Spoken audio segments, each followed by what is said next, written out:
अखिल विश्वाला सुख शांतीचा संदेश देणारे तथागत भगवान गौतम बुद्ध बोधिसत्व डॉक्टर बाबासाहेब आंबेडकर यांच्या विचारांना व प्रतिमेस पंचाम प्रणाम. नालंदा बुद्ध विहार, विष्णुनगर, दिघा, नवी मुंबई या ठिकाणी वर्षावासानिमित्त मिलिंद प्रश्न या ग्रंथाचे वाचन सुरू आहे आणि आता वाचनाला सुरुवात होत आहे. सर्वांनी शांतपणे ऐकून घ्यायचं आहे. बुद्ध पूजा, आपण पूजा म्हणतो ना, बुद्ध पूजा. आता त्याचा अर्थ बुद्ध पूजा आहे विषय आजचा. बुद्ध पूजा. आयुष्यमान नागसेनाने मिलिंद राजाला प्रश्न विचारण्याची सहमती दिली तेव्हा राजाने अंजलीबद्ध प्रमाण केले व म्हणाला, पंते, निरनिराळ्या मताच्या लोकांचे म्हणणे आहे की भगवान बुद्धांच्या मान सन्मानार्थ केलेली पूजा जर भगवान बुद्ध स्वीकारतात तर त्यांना निर्वाण पदाचा लाभ झाला असे म्हणता येणार नाही आणि ते या संसारात कुठेही निश्चितच भटकत असतील. त्यांचे संघस्थितीत, सद्यस्थितीत संसारातील अस्तित्व मुळीच नाकारता येणार नाही. जर हे खरे असेल तर भगवान बुद्ध अगदीच साधारण व्यक्ती झाले तर मग त्यांची पूजा करण्यात अर्थ तो काय?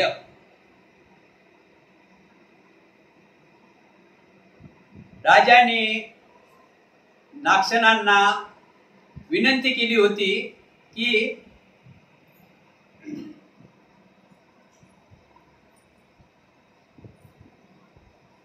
स्थविरांनी राजाला सांगितलं होतं की तुम्ही कोणताही प्रश्न आता विचारू शकता, तुम्हाला प्रश्न विचारायची परवानगी दिलेली आहे, म्हणजे सहमती दिलेली आहे.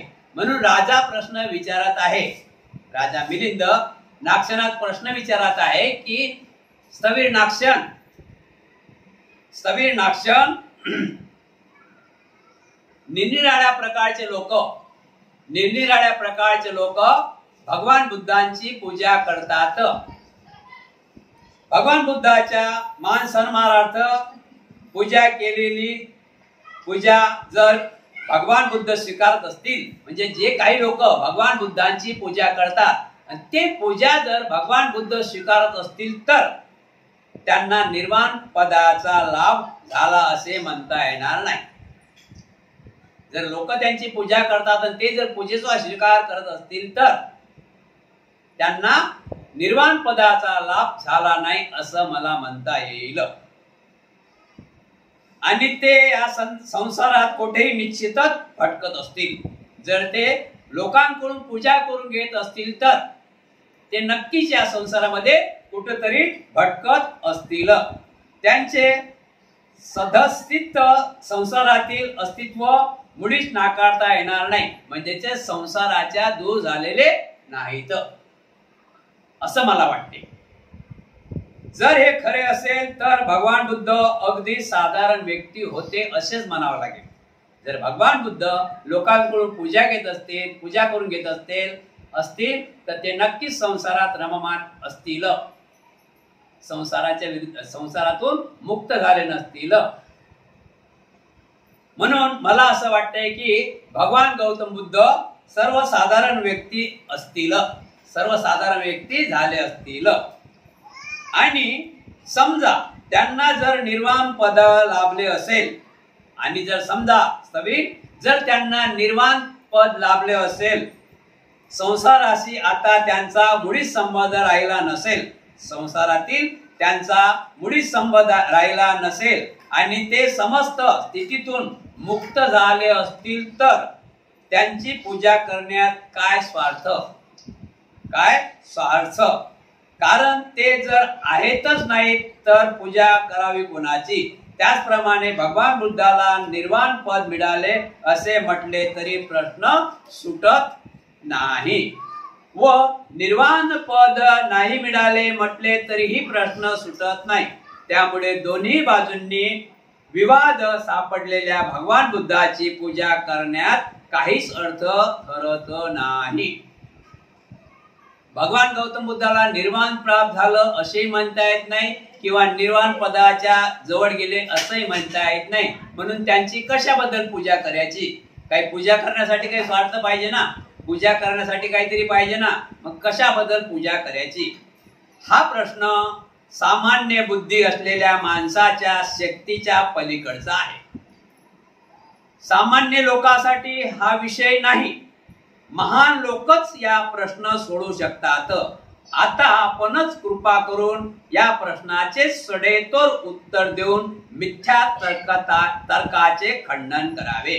यासाठी हा प्रश्न आपल्या पुढे ठेवण्यात आला आहे. या प्रश्नामुळे उत्पन्न होणाऱ्या स्थितीचा विरोधकांना फायदा घेता येणार नाही.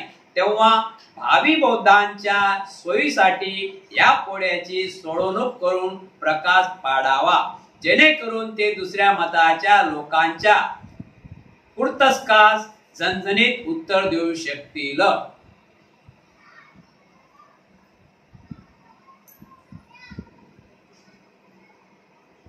हा प्रश्न सामान्य बुद्धी असलेल्या माणसाच्या शक्तीच्या पलीकडे आहे. भगवान गौतम बुद्धांना परिनिर्वाण प्राप्त झाले की नाही या गोष्टीसाठी महान लोक इथं पाहिजे. महान लोकांच्या बुद्धीचा प्रश्न आहे. म्हणून महाराज म्हणतात की सर्वसाधारण लोकांना कळून आलं पाहिजे की तथागत भगवान गौतम बुद्ध महापरिनिर्वाणाच्या पदाला पोहोचले होते आणि आहेत. म्हणून या मिथ्या दृष्टी म्हणजे या खोट्या गोष्टीपासून लोकांची सुटका करण्यात यावी, याकरिता मी तुम्हाला आपला हा प्रश्न विचारत आहे. यावर स्थवीर म्हणाले, महाराज, भगवान बुद्धांना महापरिनिर्वाणाचा लाभ झाला हे सूर्यप्रकाशा इतके खरे आहे.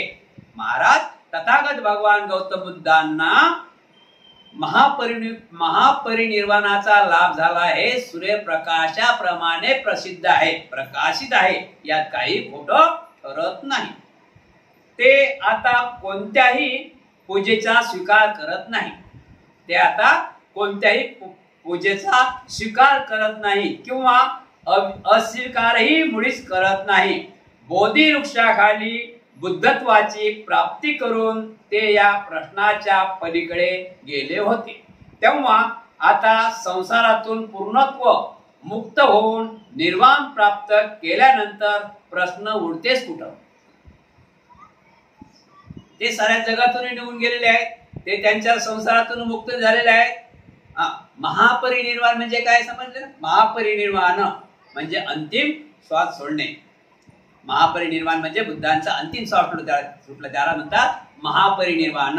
म्हणजे तृष्णामुक्त, दोषमुक्त, रोगमुक्त अशा प्रकारे कुठल्याच प्रकारे मनात इच्छा न ठेवता त्यांना महापरिनिर्वाण प्राप्त झालं होतं. आपल्याला होते का महापरिनिर्वाण प्राप्त? नेहमीच आहे ना आपल्याला.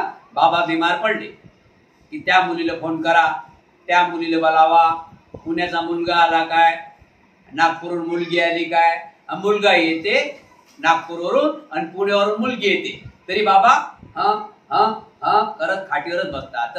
म्हणजे काय की ते तृष्णाच आहे त्यांच्या अंग. माझी नात आली काय, म्हणजे त्यांना असं वाटतं की माझ्या नाताचं लग्न बघावं, माझ्या नातीचं लग्न बघावं. या संसार भवचक्रात गुंतल्यामुळे, या संसार भवचक्रामध्ये गुंतल्यामुळे महापरिनिर्वाण साधता येत नाही, निब्बाण सुद्धा साधता येत नाही. त्याला खूप काही त्याग करावा लागते. म्हणून स्थवीर म्हणतात की महाराज, ते आता या संसारातच नाहीत, या भवचक्रात नाहीत, या दुनियातही नाही.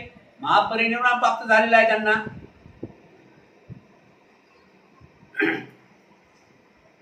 तेव्हा आता संसारातून पूर्णत्व मुक्त होऊन निर्वाण प्राप्त केल्यानंतर प्रश्न उरलाच कुठे की त्यांची पूजा कोणी, त्यांची पूजा केली कोण, तर ते स्वीकारतात की नाही स्वीकारत, किंवा त्यांची पूजा नाही केली कोण तर ते अविष्कार करतात की नाही करत. काही शंकाच नाही आहे.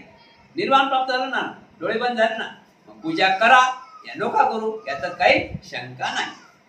महाराज,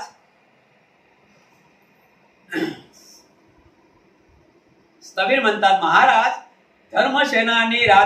धर्मसेनानी सारिपुत्तांनी सुद्धा म्हटले आहे की ज्यांची बराबरी करू शकणारा आजपर्यंत कोणी झाला नाही, ते भगवान बुद्ध, देवता व मनुष्य या अभयतांनी केलेल्या पूजेचा स्वीकार करीतही नाही,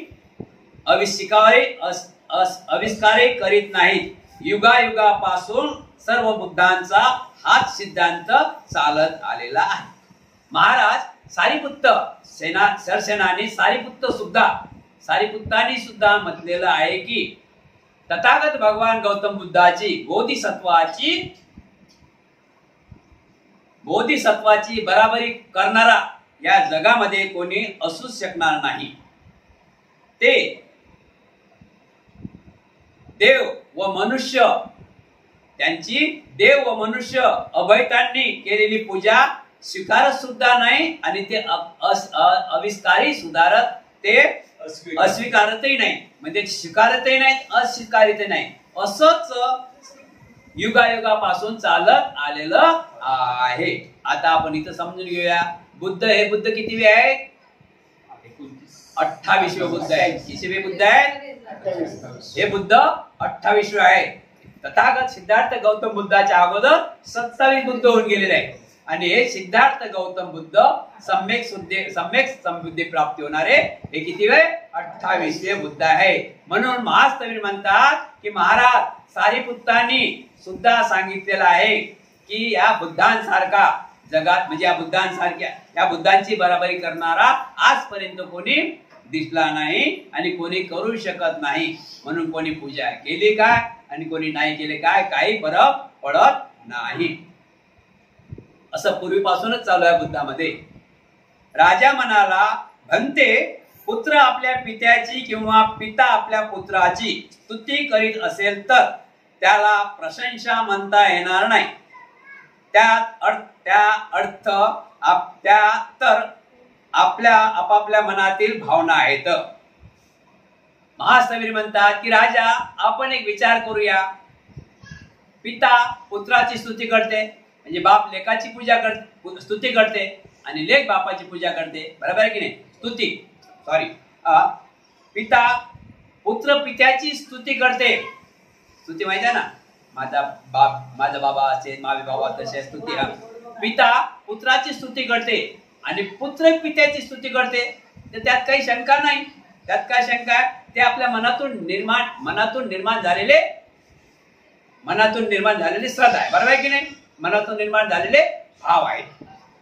परंतु खोट्या सिद्धांताची पाठराखण करणाऱ्या लोकांचा भ्रम दूर करण्याकरिता आणि आपल्या सधम्माचा प्रकाश पसरविण्याकरिता आपण योग्य तऱ्हेने समजावून सांगावे.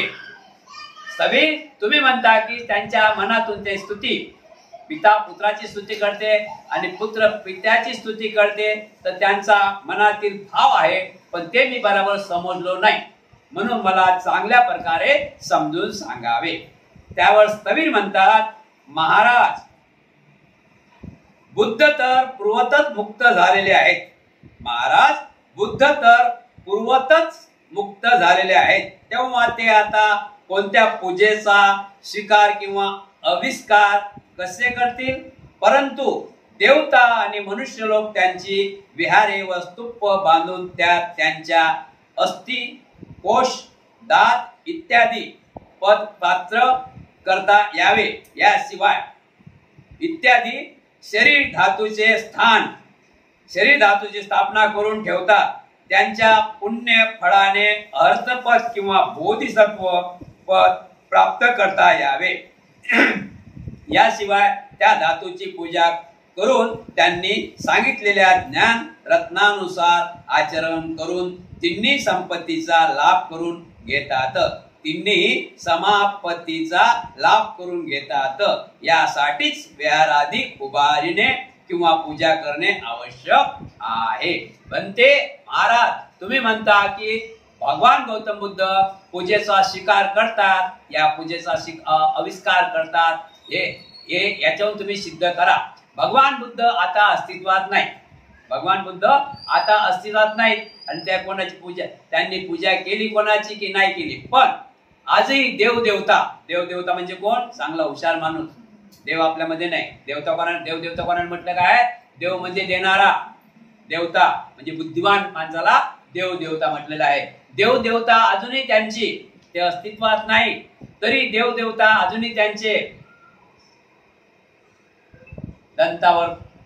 दातावर स्तूप बांधतात, अस्थिवर तूप बांधतात, कोशावर तूप बांधतात आणि शरीराच्या धातूवर तूप बांधतात. शरीराचे आपण म्हणतो ना अस्थि, त्याच्यावर स्तूप बांधतात. ते स्तूप का बांधतात याचं कारण काय? की भगवान गौतम बुद्ध आपल्या नजरमध्ये यावे आणि त्या नजरमध्ये आल्यानंतर त्यांनी तो धम्म दिलेला आहे मानव जीवनाच्या हितासाठी, सुखासाठी, कल्याणासाठी, तो आपण आचरणात आणावं आणि आपले मंगल व्हावं, लोकांचे मंगल करावं, म्हणून विहाराची गरज आहे. आज आपलं विहार आहे नालंदा बुद्ध विहार. या ठिकाणी भगवान बुद्धाची मूर्ती आहे, डॉक्टर बाबासाहेब आंबेडकरची मूर्ती आहे. तुम्ही आपण आलो की नमामी करता. त्यामुळे काय होते की तुम्ही जे बाहेरून आल्यावर तुमचं मन शांत राहते काय? विचलित मन आहे. कोणी रस्त्यात भेटलं, कोणी काय भेटलं, तर विहारात आल्यानंतर जसे तुम्ही चप्पल बूट बाहेर काढता, त्याच ठिकाणी तुमचं सर्व लोभ, मोह, माया, गर्व, श्रीमंती, गरिबी सर्व बाजून ठेवता, नंतर विहारात येता. बरोबर आहे ना? तर तुम्ही विहारात आल्यानंतर तुमचं मन कसं होते? प्रसन्नता. तर कशामुळे प्रसन्नता होते? या अगरबत्तीमुळे नाही. भगवान बुद्धाचं बुद्धरूप तुमच्या नजरमध्ये येते, तुमच्या हृदयात बसते, आणि बाबासाहेबाचं भीमरूप आपल्या नजरमध्ये येते, आपल्या हृदयात बसते. त्यामुळे आपल्याला शांतपणे आपल्या मनात बुद्ध आणि बाबासाहेबाबद्दल आदर निर्माण होते आणि नंतर मग आपण विधीला सुरुवात करतो. ठीक आहे की नाही? अशा प्रकारे या भगवान गौतम बुद्धांच्या अस्थीवर अनेक ठिकाणी अनेक राष्ट्रामध्ये स्तूप म्हणजे विहार बांधलेले आहेत आणि ते पूजा करतात आहेत. साधू साधू साधू. पुढचा भाग आहे अग्नीची उपमा.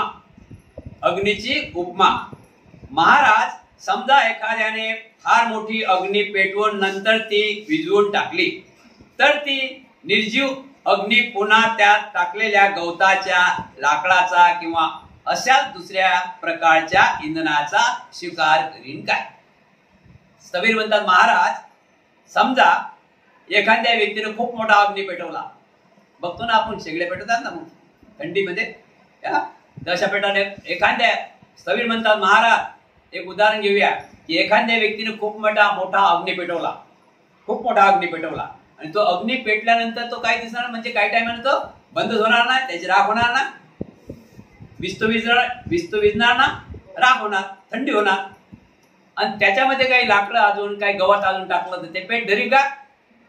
नाही पेट धरणार, कारण की ते पहिलाच अग्नी विजलेला आहे. ते काय पेट धरी? ते कोणाच इंधनाचा स्वीकार करणार नाही. तुम्ही किती इंधन टाका, लाकड टाका की भुसा टाका की गवत टाका, विजलेली अग्नी ते स्वीकार करणार नाही बनते. जवळ असलेल्या अग्नीचं जर स्वतःहून इंधनाचा स्वीकार करीत नाही तर तो एकदम विजून शांत झालेला अग्नी कसा काय लाकडाचा इंधनाचा स्वीकार करीत? जर एखाद्याने आग पेटवली, त्या आगी बाजूला इंधन ठेवलं, बाजूने लाकडं गवत, तर ते पेटते काय टाकल्याशिवाय? जर जवळचा अग्नी पेटू शकत नाही, ते गवत लाकडं पेटू शकत नाही, तर विजलेला अग्नी त्याच्यात किती टाकलं तो पेट धरू शकत का? महाराज, तर काय हा मोठी अग्नी विझून शांत झाल्यानंतर जगातील सर्वच अग्नी नष्ट झाली काय? जर मोठी अग्नी विझून शांत झाली तर जगातील सर्व अग्नी विझून शांत झाल्यात काय? महाराज म्हणतात, मुळीच नाही बनते. अग्नी तर वाढलेल्या लाकडातूनच उत्पन्न होते. अग्नी कशातून उत्पन्न होते? वाढलेल्या लाकडातूनच उत्पन्न होते. ज्या कोणाला अग्नीची आवश्यकता असेल तो आपल्या सामर्थ्याचे, अरण्याचे, 2 लाकडाचे घर्षण करून अग्नी उत्पन्न करू शकेल आणि त्यापासून आपले कार्यही त्याला करता येईल. खरोखर ज्याला अग्नी पाहिजे तर 2 लाकडं घेऊन सुद्धा तो अग्नी तयार करू शकते. होते की नाही? पूर्वी तेच होतं. महाराज तर मग त्या खोट्या सिद्धांताची पाठराखण करणाऱ्या दुसऱ्या मताच्या लोकांनी भगवान बुद्धाबद्दल घेतलेला आक्षेप घेतलंय आहे ते सर्व खोटे ठरतील की पूजेचा स्वीकार न करण्याची पूजा करणे व्यर्थ आहे. तर पूजा करण्याची हा शब्द महत्वाचा लक्षात ठेवा, हा महत्वाचा मुद्दा आहे.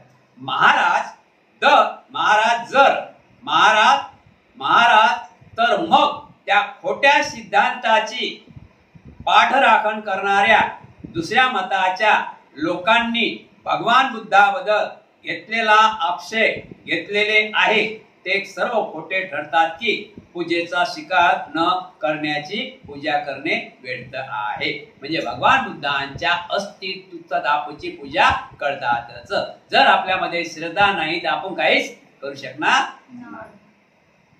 महाराज जसा तो मोठा अग्नी पेटविण्यात आला तसेच भगवान बुद्ध सुद्धा आपल्या ज्ञान तेजाने या समस्त 10,000 लोक विश्वात अग्नी पूजासारखी प्रकाशमान झाले आणि जसा तो अग्नी विझून शांत झाला तसेच भगवंतांनी निर्वाण पदाची प्राप्ती करून त्यांची संसारातून एकदम आपली आवागमनापासून सुटका करून घेतली. ज्याप्रमाणे पूर्णपणे पेटवलेला अग्नी विझून थंड झाल्यानंतर तो आपला कोणत्याही लाकडादी इंधनास जाळू शकत नाही, तसेच संसारावर महान उपकार करणारे भगवान बुद्ध स्वीकार व अस्वीकार या प्रश्नापासून अगदी मुक्त झालेत. आणि ज्याप्रमाणे अग्नी विझून गेल्यानंतर सुद्धा अग्नीची आवश्यकता भासल्यास कोणी अरण्यचे घर्षण करून अग्नी उत्पन्न करू शकतो, तदच देवता आणि मनुष्य भगवंताच्या अष्टधातूची पूजा करून किंवा विहार तुपादी उभारून आणि तथागतांनी सांगितलेल्या सद मार्गानु आचरण करून ते बुद्ध तेज निर्माण करू शकतात आणि तिन्ही समापदीचा लाभ घेऊ शकतात. महाराज आपण लक्ष ठेवावं, कोणी पूजा करो या ना करो, विजलेला अग्नी कधी जागृत होत नाही. पण भगवान गौतम बुद्धाच्या अस्थिधातू महान लोकांनी त्याच्यावर स्तूप बांधलेले आहेत आणि त्या ठिकाणी ज्याला जसे अग्नी पाहिजे तर तो लाकडाला लाकूड घासून अग्नी तयार करते आणि ज्याला बुद्धी पाहिजे, ज्याला सुख पाहिजे, ज्याला समाधानी पाहिजे तो विहाराकडे जाऊन भगवान बुद्धांचे सांगितलेल्या मार्गाने आपला रोजचा सांगितलेल्या धम्माचे आचरण करतो. महाराज यामुळेच भगवान बुद्धांनी जी महापरिनिर्वाण प्राप्त केले असले तरी त्यांच्या प्रती केली जाणारी पूजा अचूक फळ देणारी ठरते आणि ध्येय साध्य करून देणारी ठरते. महाराज भगवान गौतम बुद्धांचं महापरिनिर्वाण झालं तरी त्यांची पूजा केल्याने, त्यांच्या अस्तित्व धातूची पूजा केल्याने ते आपल्याला खूप प्रामाणिक ठरते, आपल्याला सुख देणारी ठरते. दुसरा आहे वादळाची उपमा. आता यातला आपण एक भाग समजून घेऊया. पूजा आपल्यामध्ये खऱ्या अर्थाने पूजा नाही आहे, बरोबर आहे ना? आपण पूजा करतो काय? महापुरुषाची पूजा आपण पूजा करतो का? पूजा नाही, आपण महापुरुषांची आपण आदर करत आहोत. आता आदर करत आहोत तर बघा, एक तथागत भगवान गौतम बुद्धाच्या अस्तित्वातली गोष्ट. तर तथागत भगवान गौतम बुद्धांनी उर्वेला गावामध्ये चुंद नावाच्या लोहाराच्या घरी भोजन घेतलं. त्या भोजनामुळे त्यांना अतिसार झाल्यामुळे की त्यांनी आपल्या शिष्याला सांगितलं आनंदाला की आनंदा, आजपासून तथागतांचं 3 महिन्यांनी वैशाखी पौर्णिमेला महापरिनिर्वाण होणार आहे. आता असं म्हटल्यानंतर भिक्खू संघ अनेक ठिकाणी होता, कोणी नागपूर, कोणी दिल्ली वगैरे समजले की नाही? भिक्खू एका ठिकाणी राहतात काय? भिक्खू अनेक ठिकाणी ज्या ठिकाणी विहारात त्या ठिकाणी राहत होते. आता भगवान गौतम बुद्धाच्या मुखातून निघाला हा शब्द की आनंदा, लक्षात ठेव, आजपासून 3 महिन्यांनी बुद्धांचं महापरिनिर्वाण होणार आहे. हे चर्चा वाऱ्यासारखी पसरली. वाऱ्यासारखी चर्चा पसरली. मग आपल्या गुरुला भेटण्यासाठी अनेक ठिकाणून भिक्खू, ज्या ज्या ठिकाणी भिक्खू होते त्या त्या ठिकाणून भिक्खू निघाले की शेवटच्या क्षणी तरी आपल्या गुरुचं दर्शन झालं पाहिजे, आपल्या गुरुचं आपलं भेट झाली पाहिजे, आपल्या गुरुशी आपण काही बोललो पाहिजे आणि आपल्या गुरुने आपल्याला काही सांगितलं पाहिजे.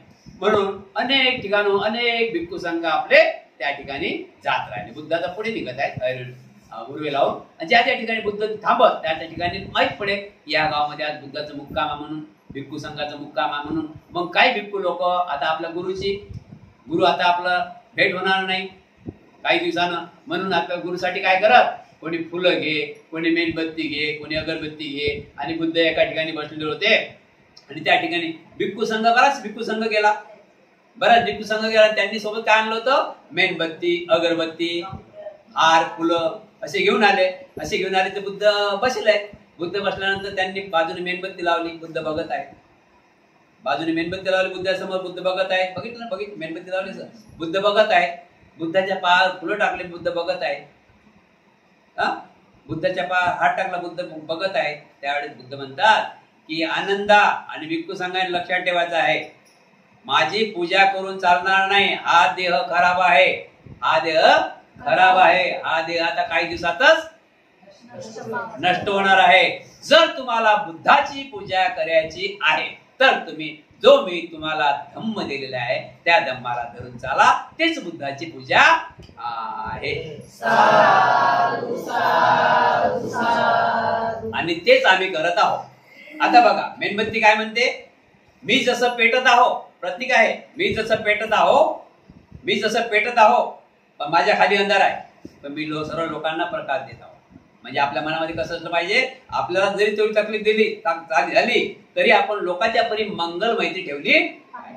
नंतर अगरबत्ती आहे. अगरबत्ती काय करते, अगरबत्तीचं म्हणणं काय, अगरबत्तीचं म्हणणं असं आहे की मी जळत आहे, खूप चांगला सुगंध आहे, तर मी या सर्व लोकांना सुगंधित करावं. म्हणजे आपण कसं राहायला पाहिजे, जरी मला काही तकलीफ झाली पण आपण सर्वांची गोड मनाने बोललं पाहिजे, सर्वांची मंगलमती केली पाहिजे. नंतर आपण फुलं ठेवतो बुद्धाच्या चरणी. तर फुलाचा मतलब काय आहे, फुल काय म्हणते की बुद्धो आज मी टवटवीत आहो, उद्या पण थोडं टवटवीत राहील आणि परवा सुकून जाईल. असं माणसाचं शरीर आहे. म्हणून माणसाने कसं राहावं, गुलाबाच्या फुलासारखं सुकत राहावं. एक दिन तो जाना है, एक दिन तो जाना ही है. आता विषय आहे वादळाची उपमा. महाराज भगवान बुद्धाने परिवाराचा लाभ करून घेतला असला तरी त्यांची प्राप्ती केली जाणारी पूजा अचूक फळ देणारी व सत्कारणीय ठरते. याविषयी अजून एक कारण ऐकावे. महाराज तुम्ही म्हणता बुद्धाची पूजा का करावी ते अस्तित्वात नाही, ते बुद्ध स्वीकार करत नाही. तर एक लक्षात ठेवा, अजून एक उदाहरण आपण घेऊन समजू या. महाराज समजा एकदा खूप मोठे वादळ आले आणि हळूहळू ते शांत झाले. तर ते एकदा शांत पावल्यानंतर पुन्हा फिरून येईल काय? महाराज अजून एक लक्षात ठेवा की बुद्धांचं तर निर्वाण झालं. तर आता आपण अजून एक लक्षात ठेवा की एका गावामध्ये म्हणजे काय ठिकाणी खूप एक मोठं वादळ आलं आणि ते वादळ निघून गेलं. ते वादळ निघून गेल्यानंतर पुन्हा तिथं वादळ फिरेल काय? आलं ते निघून गेलं नाही बनते. शांत पावलेले वादळ पुन्हा कसे काय फिरू शकेल, कसे काय फिरून येऊ शकेल? असे का होऊ नये? कारण की वादळ म्हणजे अगदीच उत्तेजन वस्तू आहे. त्याला इच्छा ती कशी नसतेच. आता वादळाला इच्छा आहे का? ते आलं त्याला इच्छा काय का? ते आलं गेलं. महाराज ते शांत पावल्यानंतरही त्यास वादळ नावाचे ओळखले जाते काय? ते शांत पावल्यानंतरही त्याला वादळ नावाने ओळखले जाते काय? नाही बनते. परंतु पंखा हे एक वारा निर्माण करण्याचे साधन आहे. पंखा हे एक वारा निर्माण करण्याचे साधन आहे. ज्या कोणाला उकळा जाणवत असेल किंवा ताप आल्यामुळे वाऱ्याची गरज भासत असेल तर पंख्याच्या सहाय्याने वारा निर्माण करता येणे काही प्रमाणात का होईना, पण त्या वाऱ्यापासून उकळा किंवा ताप या अवस्थेत आरामात मिळवता येते. महाराज, आपण एक लक्षात ठेवा, वादळ तर निघून गेलं आणि आजच्या जमान्यामध्ये तर पंखा आहे. जर कोणी आजारी पडला, जर कोणाला हवेची गरज आहे, आता पंखा लावला, या पंख्याने सुद्धा आराम मिळू शकते ना? हवा मिळू शकते की नाही? हवा मिळू शकते की नाही? आपला त्याचा उकाळा निघून जाऊ शकते. महाराज, तर मग त्या खोट्या सिद्धांताची पाठराखण करणाऱ्या दुसऱ्या मताच्या लोकांनी भगवान बुद्धाबद्दल घेतलेला आक्षेप खोटा ठरतो. की जे लोक म्हणतात की भगवान बुद्धांची पूजा करून ते अस्तित्वातच नाही आणि त्यांची पूजा करून काय अर्थ, ते लोक त्या खोट्या लोक अशा त्या महाराज, तर मग त्या खोट्या सिद्धांताची पाठराखण करणाऱ्या दुसऱ्या मताच्या लोकांनी भगवान बुद्धाबद्दल घेतलेला आक्षेप खोटा ठरतो की नाही? पूजेचा स्वीकार न करण्याची पूजा करणे व्यर्थ आहे. पूजेचा स्वीकार न करण्याची पूजा करणे व्यर्थ आहे.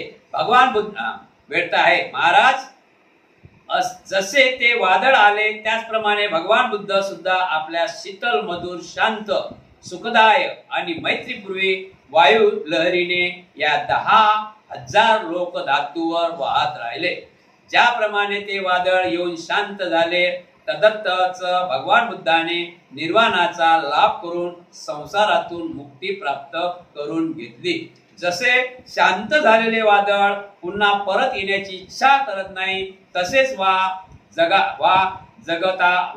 जगतावर महान उपकार करणारे तथागत स्वीकार किंवा अविष्कार कामनेतून पूर्णत्व मुक्त झाले. जसे मनुष्य गरमीमुळे किंवा तापामुळे तळफळत होते, तसेच देवता आणि मनुष्य लोक लालसा, दृष्टपणा, भ्रमरूपी तापाने तळफळत आहेत. ज्याप्रमाणे पंखा हा वायू उत्पन्न करण्याचे साधन आहे, तदतच भगवान बुद्धाचे शरीर, धातू, रत्न हे तिन्ही सभापती आणण्याकरिता साधन आहेत.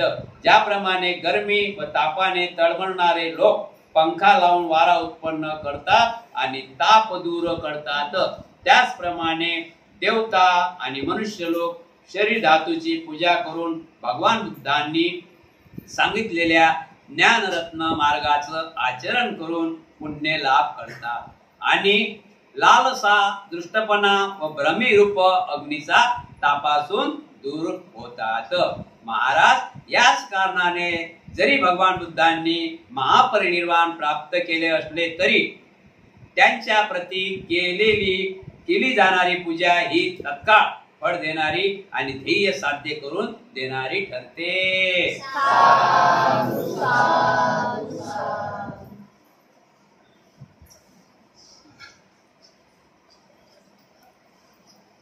ढोलाची उपमा. ढोलाची उपमा. महाराज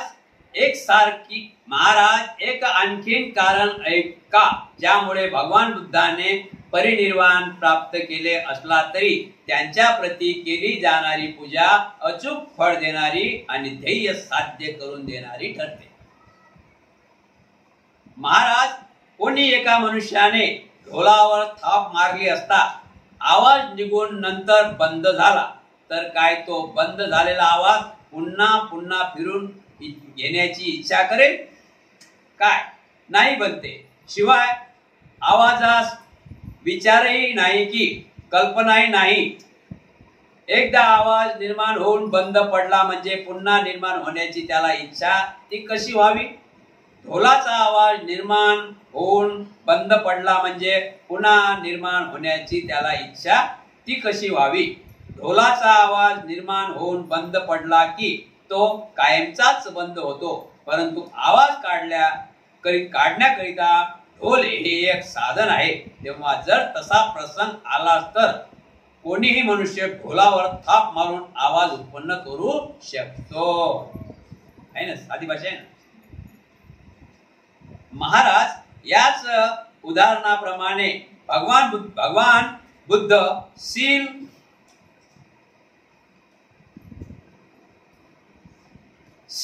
समाधी प्रज्ञा विभूती जाण आणि दर्शनाने परिभावित शरीर धातुरूपी रत्ने धम्मरत्न आणि विनय इत्यादी देऊन स्वतः निर्माण लाभ करून संसारातून स्वतःची सुटका करून घेतली. परंतु भगवान जरी मुक्त झाले असले तरी तिन्ही समापत्तीचा लाभ काही थांबत नाही. शारीरिक दुःखाने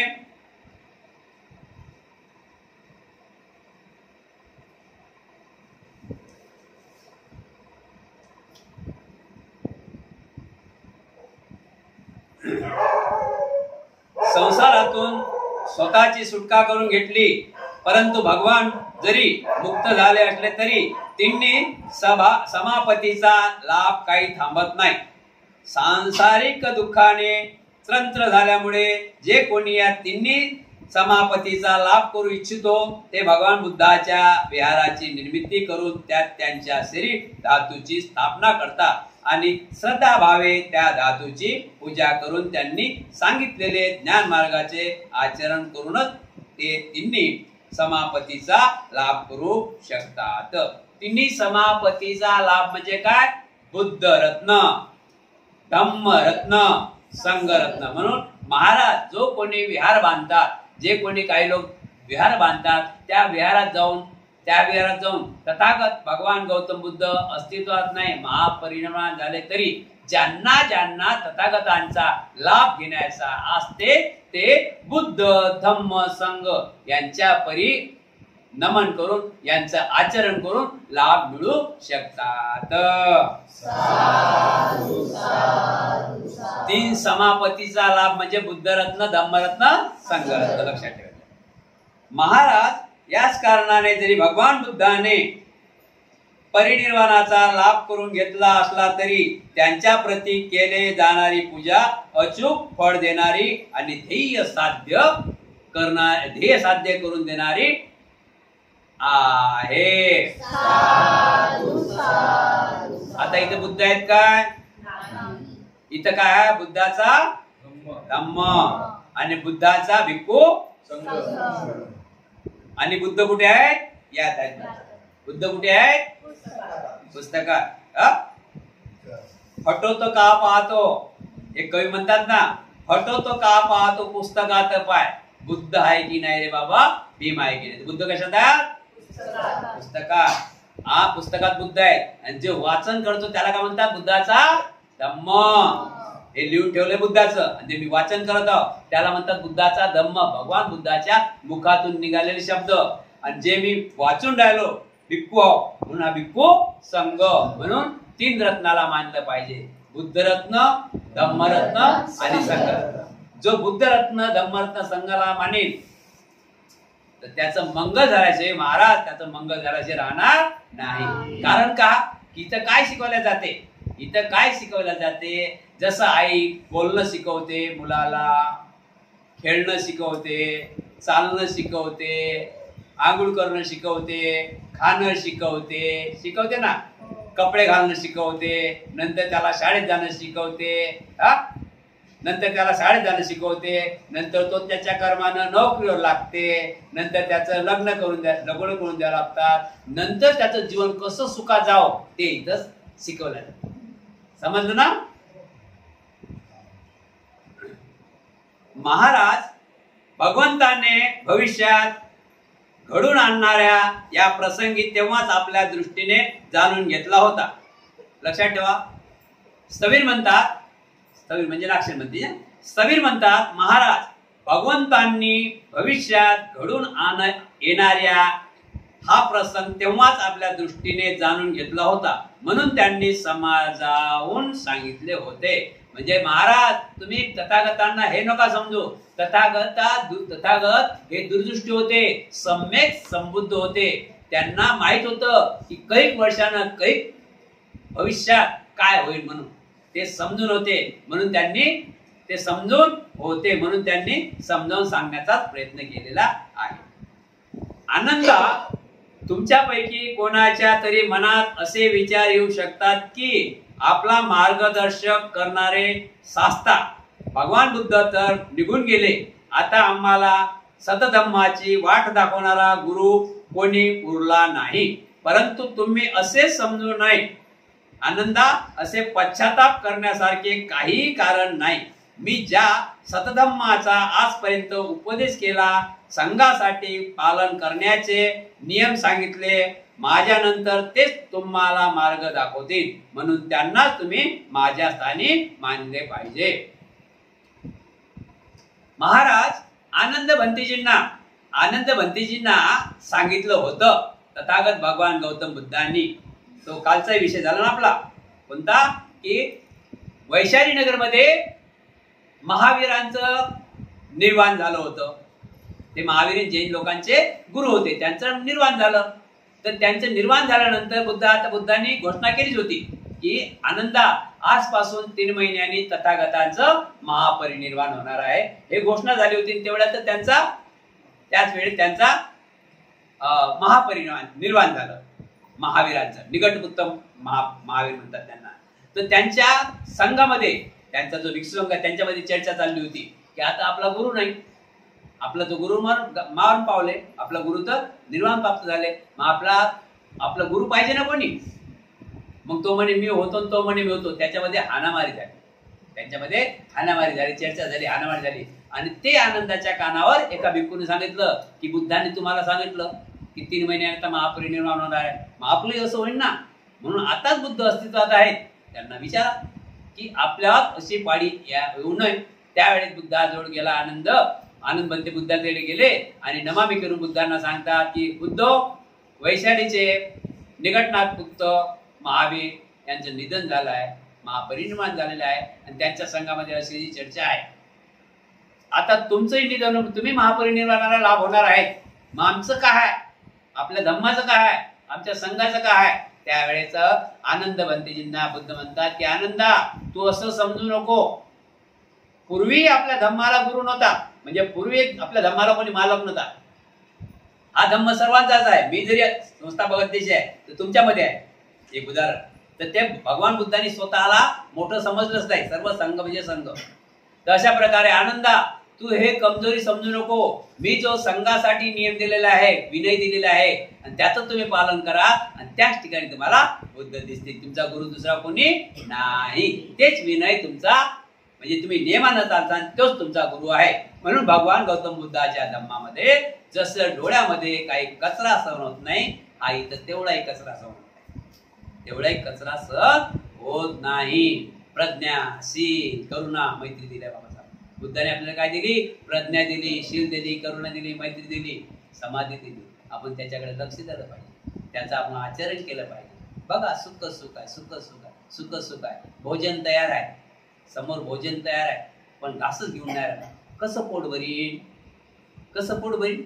मग म्हणतात की आम्हाला कसं झालं, आमच्या कर्मात होतं. कर्मगिर्म काही नाही, कर्मगिर्म काही नाही. कर्म तुम्हाला घडवा लागतात, कर्म ऑटोमॅटिक येत नाही. काय ते आंब्याचं झाड आहे का, त्याला फळं येतील? आंब्याचं झाड आहे का लावलेलं कोण, त्याला फळं येतील? नाही. मानवाला कर्म करावं लागतील. आपल्याला जर सुख पाहिजे तर हातपाय हलावं लागतील, कर्म करावं लागेल. आपल्याला जर चांगला मार्ग पाहिजे तर चांगल्या माणसाची मैत्री करावं लागेल, चांगल्या सोबत राहावं लागेल. आपल्याला जर वाईट पाहिजे तर आपल्याला वाईटाची मैत्री करावं लागेल. वाईट जर कोणाला बनायचं आहे, त्याला चांगल्याची मैत्री झाली काय, त्याला वाईटाची मैत्री करावं लागेल. दोन्ही सारखे, तुम भी उधर हम भी इधर. म्हणून आपण विहाराकडे वळलं पाहिजे. भगवान बुद्धाच्या धम्माला आपण धरून चाललं पाहिजे.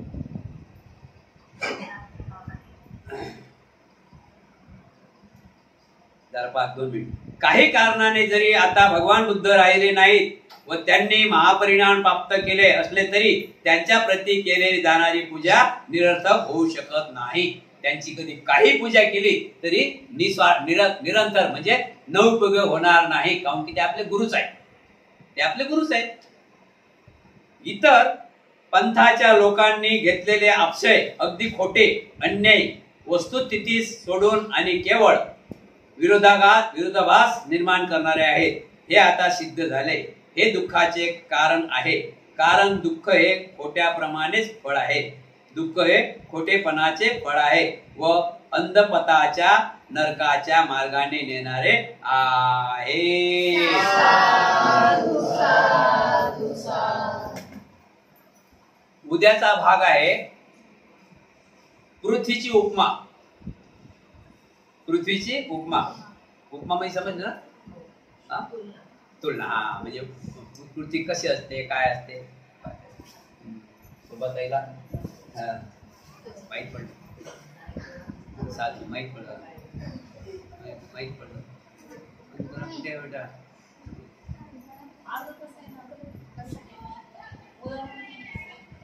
काही